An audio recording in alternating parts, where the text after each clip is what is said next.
तो linear control system में हमने अब तक पढ़ा कि दो टाइप के कंट्रोल सिस्टम होते हैं। एक होता है हमारा ओपन लूप कंट्रोल सिस्टम, दूसरा होता है क्लोज्ड लूप कंट्रोल सिस्टम, जिसमें closed loop control system better होता है क्योंकि उसमें फीडबैक दी जाती है हमारी दोबारा से इनपुट में, ताकि इनपुट से जाती है कंट्रोलर में और कंट्रोलर जो लिमिट सेट करता है उसके बाद टर्न ऑफ हो जाता है। तो उसके बाद हमने पढ़ा था सर्वो मैकेनिज्म, उसका टॉपिक अभी लाए नहीं हम। तो लीनियर कंट्रोल सिस्टम में के उसके बाद पढ़ा था हमने रिडक्शन टेक्निक्स। तो रिडक्शन टेक्निक्स के बाद हम पढ़ रहे हैं सिग्नल फ्लो ग्राफ। तो सिग्नल फ्लो ग्राफ क्या होता है? लाइक हमारे पास जो हमने पढ़ा था रिडक्शन टेक्निक, लाइक ये हमारे पास x1 ले लो, x2, ये हमारे पास इनपुट है, ये आउटपुट है, ये ट्रांसफर फंक्शन है।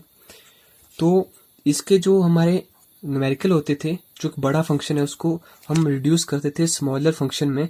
लाइक स्मॉलर एक ही ब्लॉक बनता था ट्रांसफर फंक्शन का, बहुत सारे ब्लॉक्स का समनिंग होता था, टेक ऑफ पॉइंट होता था, उस सबको हम रिड्यूस करते थे।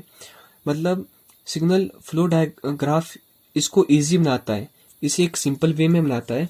लाइक इसमें जो हमारा ट्रांसफर फंक्शन है उसको हम ट्रांसफर फंक्शन ही बोलते हैं, हम इसको बोलते हैं ट्रांसमिटेंस, जिसको हम एक एरो से रिप्रेजेंट करते हैं इन अ ब्रांच। और जो इनपुट और आउटपुट होते हैं उसे हम रिप्रेजेंट करते हैं डॉट से, जिन्हें हम बोलते हैं नोड्स। तो इस केस में इजी रहता है ना, क्योंकि ब्लॉक डायग्राम के केस में जब हम इसे सॉल्व करते जाते हैं तो हमें जो सॉल्व किए हुए ब्लॉक डायग्राम होते हैं वो रीड्रॉन बनाने पड़ते हैं, एक बार दोबारा से बनाने पड़ते हैं। लेकिन इस केस में ऐसा कुछ भी नहीं है, इस केस में आसानी से आप कर सकते हो, एक सिंपल फंक्शन है। मतलब रिडक्शन टेक्निक रिक्वायर्ड नहीं है इसके लिए।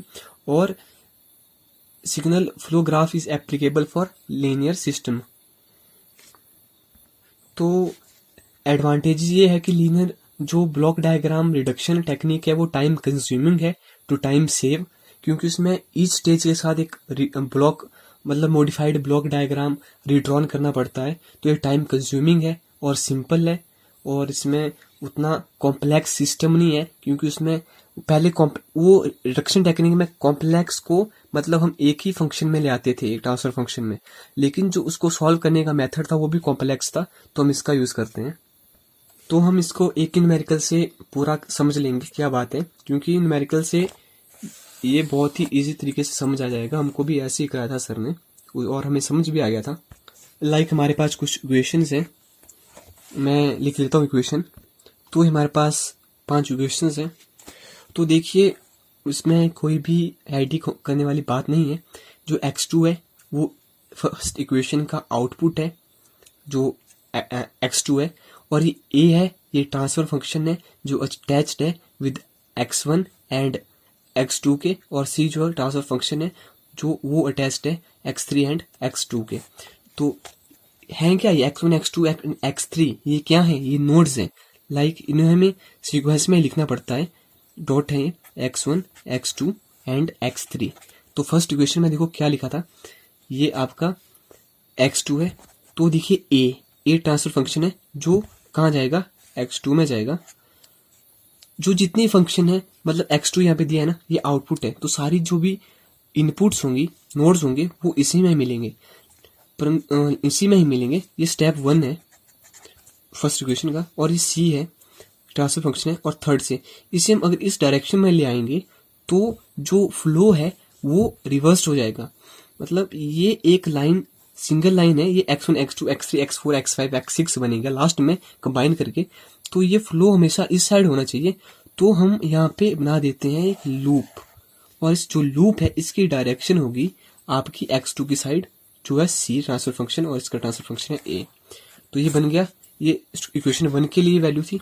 अब इक्वेशन 2 देखिए, जो ये है इक्वेशन 2 x3, यहाँ पे x3 x2 एंड x4 है, तो सबसे छोटा x2 है, x3 एंड x4 आ गया।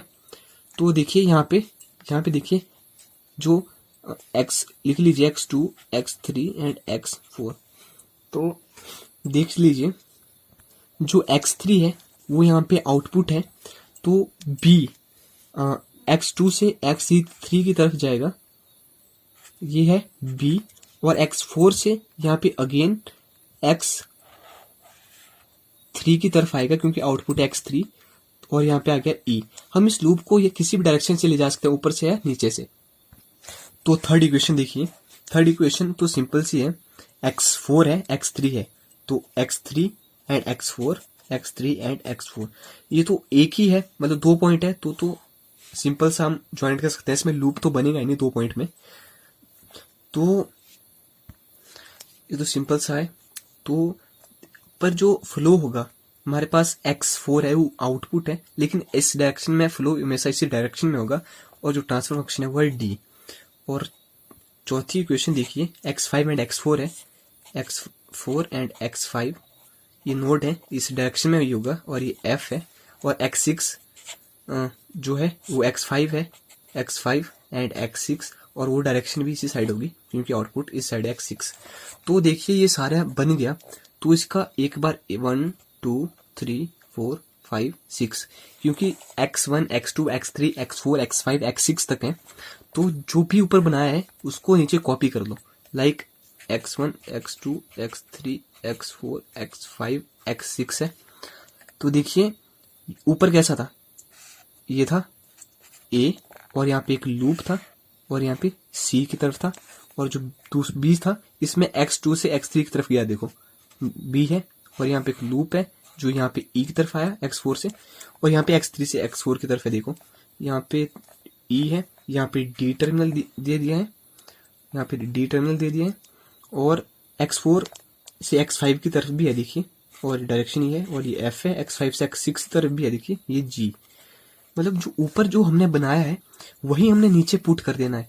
लाइक देखिए इसको हम देखते हैं, इसको ये फर्स्ट इक्वेशन है, और स्टेप 2 इसके बाद का स्टेप 2 है, और इसके बाद का मतलब जो ऊपर लिखा है ना वो आपने कंबाइन कर देना है। लाइक पर देखिए x2 था और x3 था यहाँ पे, देखिए पर यहाँ पे x2 और x3 के बीच में सोच रहे हैं कि आप एक ये ट्रांसफर फंक्शन कैसे आ गया।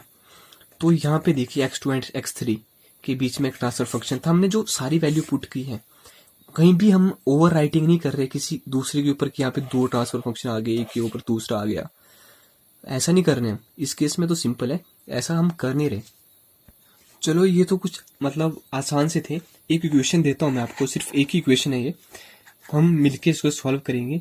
यहाँ पे t23 y2 plus t33 y3 plus t31 y1 है।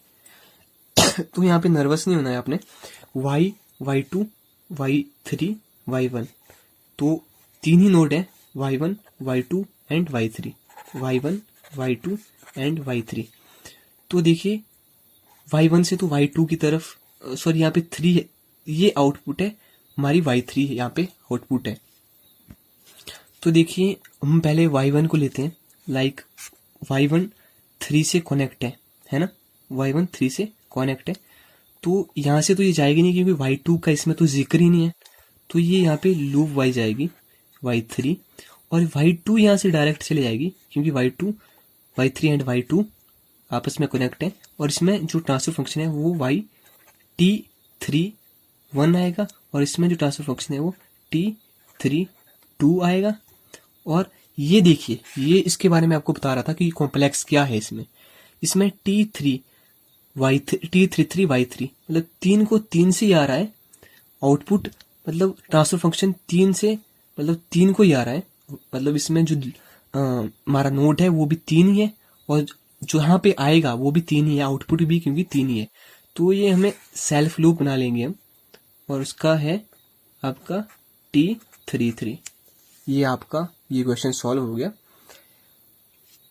तो मैं आपको एक इक्वेशन देता हूं, तो आपने ये सॉल्व करनी है।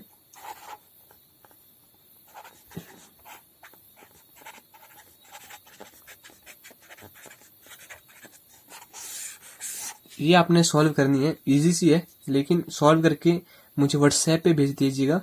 मेरा नंबर मैं नीचे मेंशन कर दूंगा डिस्क्रिप्शन में। तो मिलते हैं